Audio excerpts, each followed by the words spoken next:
बालिका दिवस पर संभालेंगी कुर्सी। रानीखेत में राज्यपाल बेबी रानी मौर्य ने चौबटिया गार्डन का भ्रमण किया। राज्यपाल ने की कर्मचारियों की सराहना। हरिद्वार कुंभ के लिए चलेंगी 200 रोडवेज बसें, बनाए जा रहे हैं 6 अस्थायी बस स्टैंड। परिवहन निगम प्रबंधन ने बनाई रणनीति। देहरादून के भंडार गांव में विकास कार्यों का लोकार्पण, मंत्री यशपाल आर्य ने किया लोकार्पण। आंशिक सड़कों का किया गया निर्माण। पाचपुर में तांत्रिक ने पैसों के लालच में की महिला की हत्या। एएसपी ने किया घटना का खुलासा, तांत्रिक को गिरफ्तार करके जेल भेजा। उच्च हिमालयी चोटियों पर हिमपात से बड़ी ठंड, शुक्रवार के बाद हो सकती है बारिश बर्फबारी। आप देख रहे हैं के न्यूज, खबरों का सारथी। और प्रदेश की राज्यपाल बेबी रानी मौर्य ने बेताल घाट पहुंचकर बेतालेश्वर सेवा समिति द्वारा नवनिर्मित वृद्धाश्रम, अनाथालय, शिवालय, मंदिर, एम्बुलेंस सेवा, पटोरी पार्क और अंबेडकर मूर्ति का वैदिक मंत्रों के बीच लोकार्पण किया। कार्यक्रम में समिति के अध्यक्ष राहुल अरोड़ा द्वारा राज्यपाल को प्रतीक चिन्ह और शॉल भेंटकर सम्मानित किया गया। बेबी रानी मौर्य ने बेतालेश्वर सेवा समिति द्वारा क्षेत्र में किए जा रहे कार्यों की सराहना करते हुए जनता से समिति द्वारा किए जा रहे कार्यों से प्रेरणा लेने की बात भी कही। उसका जीता जाता उदाहरण मैं खुद हूँ। क्या क्षेत्र का समग्र विकास की शुरुआत हो गई है। अभी ये मुझे बता रहे थे कि एक विद्यालय का भी इन्होंने आधारशिला रखी है, तो वो भी बन जाएगा अगले साल से। तो जो बच्चे बाहर पढ़ने जाते थे वो यहीं पढ़ेंगे। इसके अलावा जो वृद्ध हैं हमारी, जो भी भाई बहन हैं, उनके लिए भी आश्रम बना रहे हैं। महिलाओं के लिए ट्रेनिंग सेंटर खोल दिया है। और इसके अलावा मंदिर भी इन्होंने अपना बनाया है, जिसको डिनाई डेयरी तो पहले से चली रही है इनकी। और खबर रानीखेत से, जहां प्रदेश की राज्यपाल बेबी रानी मौर्य ने चौबटिया गार्डन का भ्रमण किया। इस दौरान उद्यान अधीक्षक डॉक्टर BK गुप्ता ने उन्हें सेब के पेड़ों के बारे में जानकारी दी और नई प्रजाति के अखरोट उपहार के रूप में भेंट किए। राज्यपाल ने गार्डन के अधिकारियों और कर्मचारियों की खूब सराहना भी की। ये तो ऐसे भी दिखेगा, लोग घूमते हैं। चौबटिया गार्डन देख के तो बहुत ही मन को शांति भी मिली है और आनंद भी है। यहाँ मैंने देखा अनेक प्रकार के हम लोग, हमारे जो अधिकारी हैं, सेब की वैरायटी लगा रहे हैं, चाहे अमेरिकन हो, चाहे ऑस्ट्रेलियन हो, चाहे स्कॉटलैंड हो, कोई भी।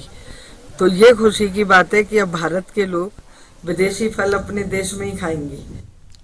उत्तराखंड में कांग्रेस पार्टी में कलह थमने का नाम नहीं ले रही है। खटीमा किसान कांग्रेस के जिला अध्यक्ष महेंद्र ठाकुर के आवास पर कांग्रेस कार्यकर्ताओं ने एक बैठक आयोजित की। कांग्रेस के नेता रंजीत रावत द्वारा पूर्व मुख्यमंत्री हरीश रावत के खिलाफ अनर्गल बयानबाजी पर रोष व्यक्त करके बताया कि पूर्व सीएम हरीश रावत के बारे में कांग्रेस के रंजीत रावत ने गलत बयानबाजी की, जिसको बिल्कुल भी बर्दाश्त नहीं किया जाएगा। उन्होंने बैठक के माध्यम से प्रदेश अध्यक्ष कांग्रेस के प्रीतम सिंह से मांग की कि इससे प्रदेश के कार्यकर्ताओं की भावना को ठेस पहुंची है। आज ये बैठक रखी है, ये रणजीत रावत के उस बयान के खिलाफ रखी जिसमें उन्होंने कहा था कि हरीश रावत जी उम्र के ऐसे पड़ाव में पहुंच गए हैं जहां से उनका मानसिक संतुलन बिगड़ गया है और उन्हें अब राजनीति से संन्यास लेना चाहिए। इसके खिलाफ हमने ये बैठक रखी है। हमारा ये कहना है कि कांग्रेस के एक तृतीय श्रेणी के नेता रंजीत रावत, जो कि पूर्व में अपनी कार्यशैली से विवादित रहा है, जो सल्ट विधानसभा छोड़ के मैदान के रामनगर विधानसभा में आया और पहाड़ के एक तरीके से देखा जाता तो लोगों में भगोड़ा के रूप में जो प्रचलित है, ऐसा व्यक्ति हरीश रावत जी की कार्यप्रणाली पर आज सवाल निशान लगाए। ये बयान जो रणजीत रावत का है, इसका मुझे विश्वास नहीं होता है कि उनकी पुरानी हरीश रावत के साथ का जो कार्यकाल था, उसमें जो उनकी गतिविधियां थी, उसको देखकर बिल्कुल भी विश्वास नहीं होता है कि रणजीत रावत उनके विरुद्ध ऐसी बात कर रहा हो। हाँ, ये इतना जरूर है कि रणजीत रावत एक प्रोफेशनल आदमी है, उसको जहाँ से फायदा होता है वही काम करता है। और लक्सर रुड़की रोड पर निर्माण जल्द न होने से नाराज कार्यकर्ताओं ने PWD विभाग के कार्यालय पर तालाबंदी करने के मामले में PWD विभाग और उप जिलाधिकारी लक्सर को ज्ञापन देकर अवगत कराया। आपको बता दें कि लक्सर रुड़की रोड के हालात काफ़ी लंबे समय से खस्ताहाल है, जिसको लेकर विभिन्न सामाजिक संगठनों और कांग्रेस सेवा दल ने दर्जनों बार धरने प्रदर्शन किए। इसको लेकर कांग्रेस सेवा दल के प्रदेश अध्यक्ष राजेश रस्तोगी ने लक्सर तहसील मुख्यालय पहुंचकर उपजिलाधिकारी को लक्सर रुड़की रोड को लेकर ज्ञापन सौंपा। पिछले 3.5 वर्षों से लक्सर रुड़की रोड की हालत बहुत ज़्यादा खराब है। सांसद विधायक अंधे हो चुके हैं, सरकार बेकार हो चुकी है, कोई सुनवाई नहीं हो रही है। लक्सर तहसील के 167 लोगों की सड़क दुर्घटना में मौत हो चुकी है, कोई सुनने वाला नहीं है।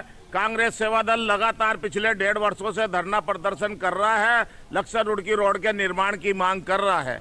आज एसडीएम साहब को कांग्रेस सेवा दल ने ज्ञापन दिया है, जिसमें अनुरोध किया है ज्ञापन के माध्यम से। और दिल्ली से प्रचंड बहुमत जीत के बाद अब उत्तराखंड में भी आम आदमी पार्टी अपना पांव जमाने के लिए कड़ी मशक्कत कर रही है। ऐसे में जहां एक तरफ बड़ी संख्या में लोग आम आदमी पार्टी से जुड़ रहे हैं, तो वहीं दूसरी ओर पार्टी के खुद कार्यकर्ता पार्टी के अंदर लोकतंत्र न होने पर सवाल उठा रहे हैं। इसके चलते आज बड़ी संख्या में कार्यकर्ताओं ने आम आदमी पार्टी का दामन छोड़ा।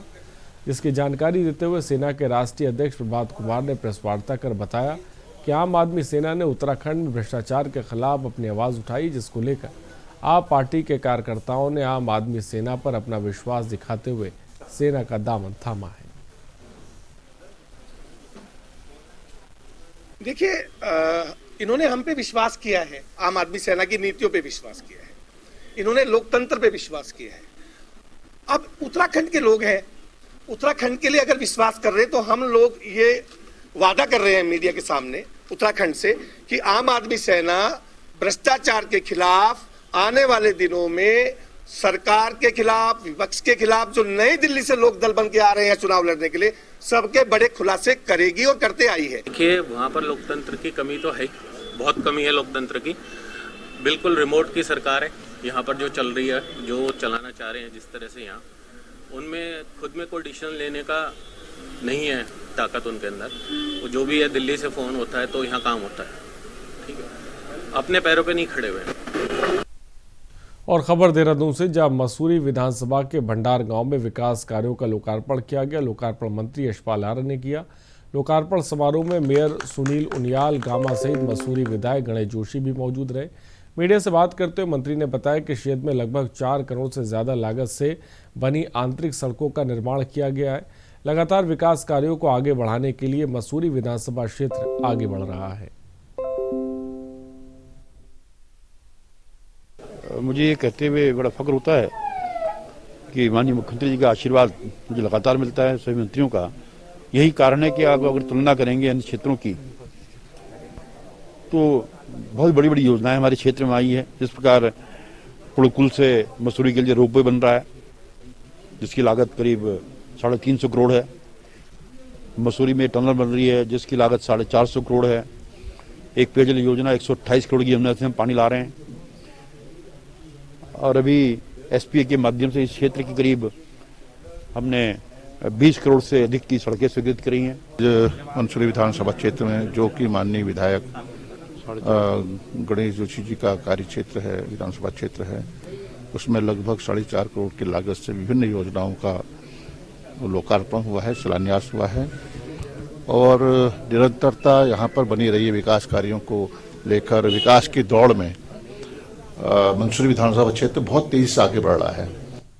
उत्तराखंड के शहरी विकास मंत्री और उधम सिंह नगर जिले के प्रभारी मदन कौशिक ने रुद्रपुर स्थित जिला कार्यालय में कार्यकर्ताओं के साथ बैठक की और रुद्रपुर स्थित भाजपा कार्यालय पहुंचने पर भाजपा कार्यकर्ताओं ने उनका स्वागत किया, जिसके बाद उन्होंने कार्यकर्ताओं से मुलाकात की। इस दौरान आगामी चुनाव को देखते हुए मंत्री मदन कौशिक ने कार्यकर्ताओं से और तेजी से लोगों के बीच काम करने की बात भी कही और भाजपा की नीतियों को जन जन तक पहुंचाने की बात कही। देखिए, सभी मंत्रीगण अब अपने प्रभारी जनपदों में जो प्रवास करेंगे, प्रवास के हमने 4 कैटेगरी तय की। पहली कैटेगरी है कि वो सभी अपने जो मंडल या मंडल से ऊपर के कार्यकर्ता उनके साथ बैठेंगे, क्या समस्याएं हैं वो सारी समस्याएं नोट करने के बाद फिर अलग से जो विभागों के साथ बैठना है, जो मंत्री जिस विभाग का होगा उनकी बैठक करेंगे। उत्तराखंड सरकार 9वीं और 11वीं के स्कूल 1 फरवरी से खोलने पर विचार कर रही है। वहीं इस दौरान शिक्षा मंत्री अरविंद पांडे ने कहा कि अभी तक उन्हें स्वास्थ्य मंत्रालय की गाइडलाइन नहीं मिली। वहीं के न्यूज संवाददाता ने उत्तराखंड के शिक्षा मंत्री अरविंद पांडे से खास बात की। उत्तराखंड सरकार के कैबिनेट मंत्री अरविंद पांडे हमारे साथ हैं। सर, आप शिक्षा मंत्री भी है, 10वीं 12वीं की क्लासेस पहले ही आप लोग शुरू कर चुके हैं, बाकी क्लासेस का स्वास्थ्य विभाग की गाइडलाइन को प्राप्त करने के पश्चात हमारी पूरी सरकार ने बड़े मन के साथ जो बोर्ड के एग्जाम जिन बच्चों को होने थे हाई स्कूल के 12वीं के, उनकी हमने 1-1.5 महीने पहले हमने क्लासें खोल दी और भगवान की कृपा से बहुत सकुशल हमारी क्लासेस संचालित हो गई हैं। शिक्षक बंधु बच्चों को पढ़ा रहे हैं। ऐसे ही आने वाले टाइम में भी बच्चे घर में बैठ के कहीं ना कहीं हताश से हो गए हैं, लेकिन सरकार की नैतिक जिम्मेवारी बनती है कि बच्चों के भविष्य के साथ कोई खिलवाड़ ना हो और सबसे पहली प्राथमिकता है कि बच्चों का जीवन उनसे हम कोई रिस्क नहीं ले सकते। इस नाते भारत सरकार की गाइडलाइन, स्वास्थ्य विभाग की गाइडलाइन प्राप्त करने के पश्चात ही हम अभी विचार कर रहे हैं कि कक्षा 9 और 11 इनकी क्लासें भी खोल दी जाए और जो कक्षा 6 से लेकर 8वीं तक के बच्चे भी थोड़े बड़े ही होते हैं, तो सबसे अगर जो सकारात्मक सुझाव हमको मिला और दिशा निर्देश सकारात्मक प्राप्त हुआ तो हम 1 फरवरी से विचार कर रहे हैं। हम ऐसा नहीं बोल रहे कि हम इनको खोल ही देंगे। अब इस पर हमारी गवर्नमेंट विचार कर रही है कि क्यों ना कक्षा 6 से लेकर 8वीं तक के बच्चों के भी क्लास खोले जाए। सर, वैक्सीन भी आ चुकी है। अगर हरिद्वार कुंभ की बात करें जो चल रहा है, 20,000 एक्स्ट्रा वैक्सीन जो है वो मांगी गई है। क्या लगता है किन लोगों को इस कुंभ में वैक्सीन दी जाएगी? मैं आपके माध्यम से हिंदुस्तान के वैज्ञानिकों का, डॉक्टरों का, जिन्होंने वैक्सीन के निर्माण में काम किया है, मैं आपके माध्यम से उनका कोटि अभिनंदन करता हूँ। मैं उनको धन्यवाद देना चाहता हूँ। हमारे यहाँ सरकार ने कुंभ के दौरान 20,000 अतिरिक्त वैक्सीन की जो मांग की है, उसका एक ही उद्देश्य है कि देश के कोने कोने से लोग कुंभ में नहाने आएंगे, स्नान करने आएंगे। तो जो फ्रंट लाइन हमारे कर्मचारी हैं, अधिकारी हैं, जो कुंभ के आयोजन में लगे हुए हैं, अपनी ज़िंदगी को दांव पे लगा के लगे हुए हैं, उनको वैक्सीन लगना अति आवश्यक है ताकि वह कैरियर ना बन पाए, किसी के आगे ना फैले। इस नाते डिमांड की गई है और मुझे उम्मीद है हमारी सरकार कुंभ को अच्छी तरह से कराने के लिए पूरी तरह से तैयार है। हमारे मुख्यमंत्री जी के निर्देश में अधिकारी, कर्मचारी सब लोग बिल्कुल ईमानदारी से काम कर रहे हैं और हमें उम्मीद है कि कुंभ ठीक समय पर होगा और अच्छी तरह से आयोजन सफल होगा। बट एक और चीज, वैक्सीन को लेकर कई तरह के सवाल उठ रहे हैं। खासतौर विपक्ष कह रहा है कि सरकार में बैठे लोग पहले वैक्सीन यूज करें जिससे लोगों में विश्वास जगे, क्योंकि पहले जो है वो हेल्थ लाइन वर्कर्स को वैक्सीन दी जा रही है। तो क्या आप लोग भी वैक्सीन लगवाने के लिए आगे आएंगे? बिल्कुल, मैंने पहले ही कहा कि जिन वैज्ञानिकों ने, डॉक्टरों ने, छोटी छोटी जो बड़ी से बड़ी जो भी टीम में, जिन लोगों ने टीम में काम किया है वैक्सीन के निर्माण में, मैं उनका धन्यवाद देता हूं। और रही बात टीका, वैक्सीन लगवाना है नहीं लगवाना है, कौन आगे कौन पहले, जो भारत सरकार की गाइडलाइन है उसके तहत जब हमारा नंबर आएगा टीका लगवाने का तो हम सबसे पहले खड़े होके, लेकिन ओवर रूल करके नहीं कि नंबर किसी और का टीका लगवाने का है उसको पीछे करके मैं जाके टीका पहले लगवा लूँ, ये काम नहीं करूँगा। लेकिन जब हमारा नंबर आएगा कि मंत्रियों को, विधायकों को, इनको टीका लगना है तो निश्चित ही सबसे आगे खड़े होकर सबसे पहले टीका हम लगवाएंगे। हम आपको विश्वास दिलाते हैं। बात करने के लिए शुक्रिया। तो ये था अरविंद पांडे जो साफ तौर पर कह रहे थे कि 1 फरवरी से उम्मीद की जा रही, विचार किया जा रहा है कि 9वीं और 11वीं के भी कक्षाएं शुरू हो जाए, स्कूल खोल दिए जाएं। हालांकि अभी इसके लिए भी गाइडलाइंस की जरूरत है। कैमरामैन दीपक शर्मा के साथ अमित दुबे, के न्यूज, दिल्ली। फिलहाल रुकते हैं छोटे से ब्रेक के लिए। हम जल्द हाजिर होंगे हमारा उत्तराखंड में।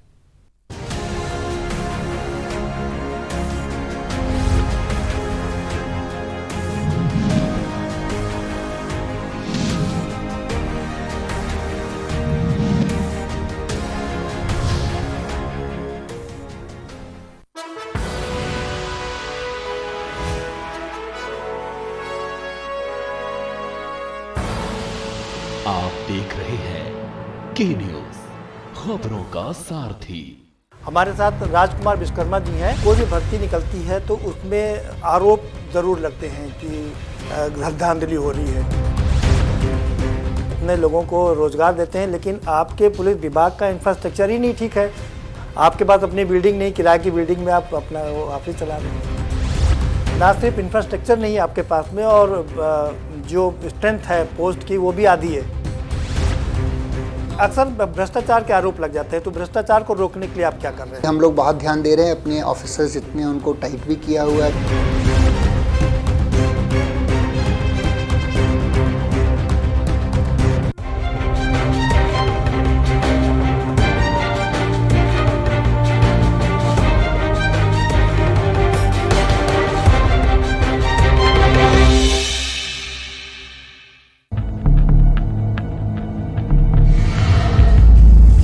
इंसानों की नहीं घड़ियालों की बस्ती है। यहाँ आम नहीं बबूल उगता है। यहाँ खेती अनाज की नहीं दुश्मनी की होती है। चंबल का पानी प्यास बुझाता नहीं भड़काता है। प्यास बदले की, प्यास बगावत की, और यही प्यास बनाती है पीहड़ के बागी। देखिए हर शनिवार और रविवार रात 8 बजे प्रबुद्ध चौहान के साथ पीहड़ के बागी।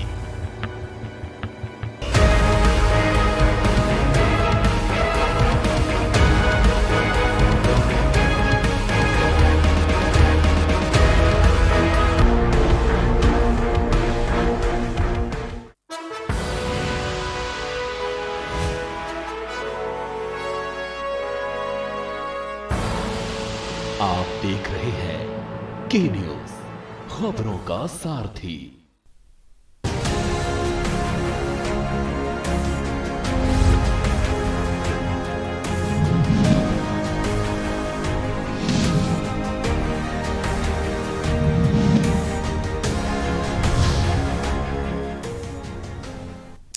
ब्रेक के बाद आपका स्वागत है। आगामी 24 जनवरी को बालिका दिवस पर हरिद्वार के दौलतपुर गांव निवासी सृष्टि गोस्वामी एक दिन के लिए बाल मुख्यमंत्री की कुर्सी संभालेंगी। आपको बता दें कि उत्तराखंड बाल संरक्षण आयोग के अध्यक्ष उषा नेगी ने इसकी जानकारी दी। उन्होंने बताया कि बालिकाओं के सशक्तिकरण के लिए आयोग ने होनहार छात्रा को मुख्यमंत्री पद की जिम्मेदारी सौंपी है। दरअसल सृष्टि गोस्वामी रुड़की की BSM PG कॉलेज में BSc एग्रीकल्चर कर रही हैं और एक दिन के लिए वो मुख्यमंत्री के पद संभालेंगी।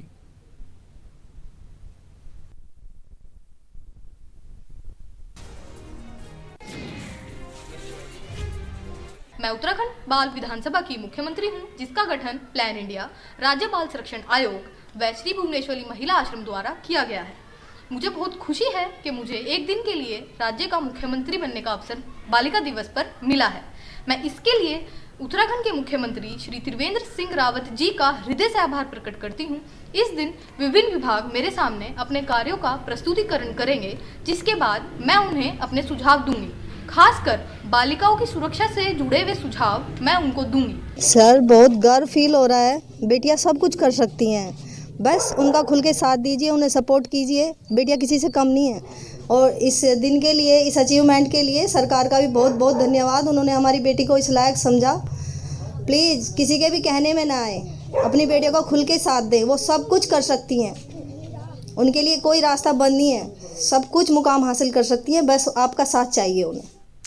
और कोटद्वार में नगर निगम लंबे समय से कूड़ा निस्तारण की मांग को देखते हुए आज निगम ने कूड़ा निस्तारण के लिए ट्रोमाल मशीन स्थापित की। इस दौरान नगर आयुक्त PL शाह ने कहा कि जब नगर पालिका कोटद्वार की स्थापना हुई है तब से ट्रेचिंग ग्राउंड में पुराना कूड़ा पड़ा, जिसके लिए मशीन स्थापित की गई है। पहले जो हमारा ये लीगेसी वेस्ट है, जिसे हम पुराना कूड़ा कहते हैं, तो ये पुराना कूड़ा काफ़ी मात्रा में यहाँ पे जमा हो गया था। और जब से मैं समझता हूँ कि नगर पालिका इस्टेब्लिश हुई है, तब से का ये कूड़ा यहाँ पे डंप हुआ है।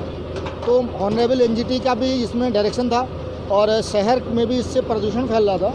तो इसके लिए हमने पहले बायो रेमिडिएशन क्लीनिंग मशीन लगाई थी, लेकिन इस मशीन की क्षमता थोड़ी कम थी और इसमें काफ़ी समय लगने की संभावना थी इस कूड़े के निस्तारण में। तो इसलिए हमने ये ट्रोमल मशीन लगाई है। इसकी एक दिन में कूड़ा निस्तारण की जो क्षमता है वो मिनिमम जो है 60 टन है।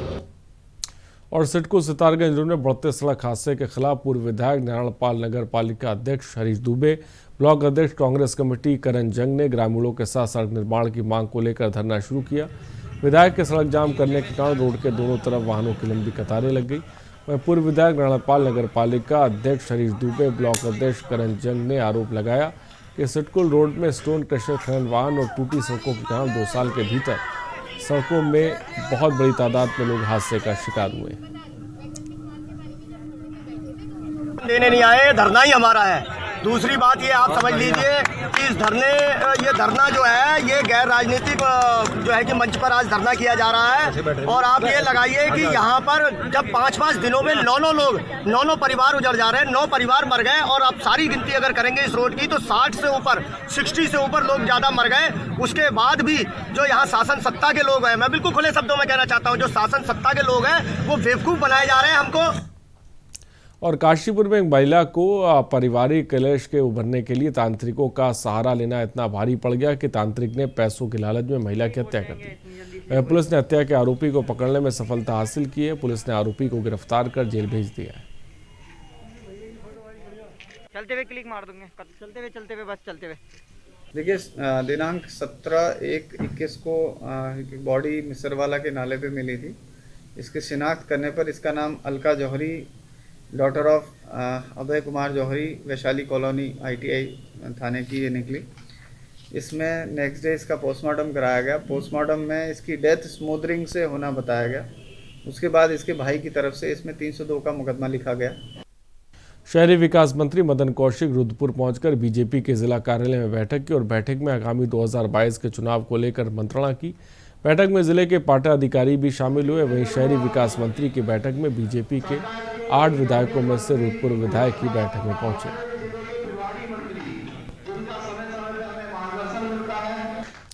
खबर मंगलौर से, जहां कांग्रेस के प्रदेश उपाध्यक्ष रंजीत रावत का कांग्रेसी कार्यकर्ताओं ने पुतला दहन किया। आपको बता दें कि हाल ही में रंजीत रावत ने पूर्व मुख्यमंत्री हरीश रावत के खिलाफ गलत बयानबाजी की थी, जिससे कांग्रेसी कार्यकर्ताओं ने अपनी पार्टी के प्रदेश उपाध्यक्ष के खिलाफ मोर्चा खोल दिया।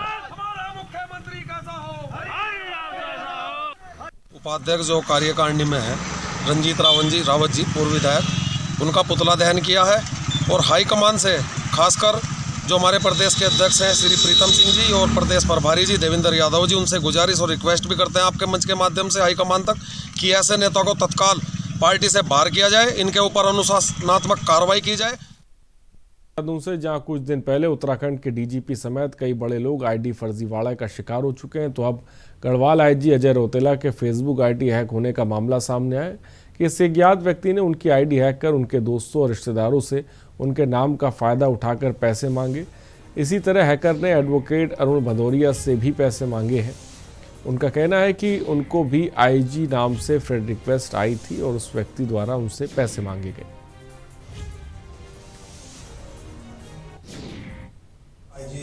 कुमायूं हैं, तो मैंने इनकी फ्रेंड रिक्वेस्ट स्वीकार करके फिर उधर से मुझे मैसेज आया हेलो, तो पूछा कैसे हैं। मैंने भी जवाब यही दिया कि मैं ठीक हूँ, आप कैसे हैं। तो फिर मुझे मैसेज आया कि मुझे बहुत अर्जेंट बात करनी है, और मैंने कहा जी बताओ। तो उन्होंने कहा कि मुझे जो है अर्जेंट में कुछ पैसे की ज़रूरत है, मैं सुबह 8 बजे रिटर्न कर दूंगा।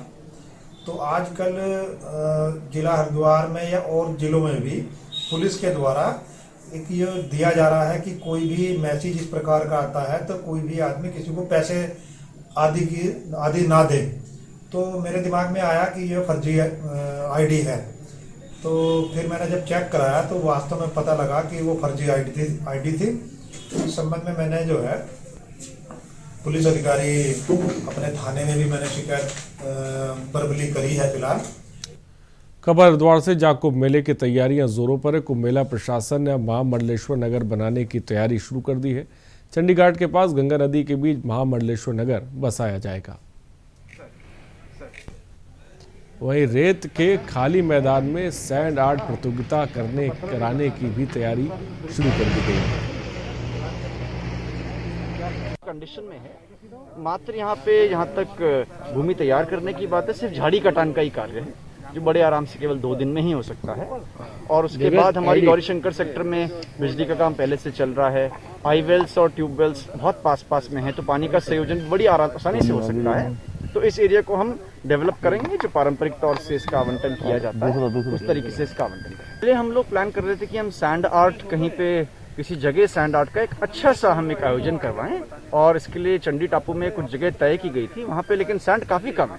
लेकिन यहाँ पे जहाँ पे भी हम खड़े हैं बहुत बड़े एरिया में इनफैक्ट आप देख रहे हैं सैंड का फैलाव है, तो एक अच्छा कंपटीशन हम यहाँ पे प्लान कर सकते हैं, जहाँ पे अच्छी सैंड आर्ट जितने भी श्रद्धालुगण हैं हरिद्वार के लोगों को सबको देखने को मिलेगा। खबरों में इतना ही, बने रहिए हमारे साथ। नमस्कार।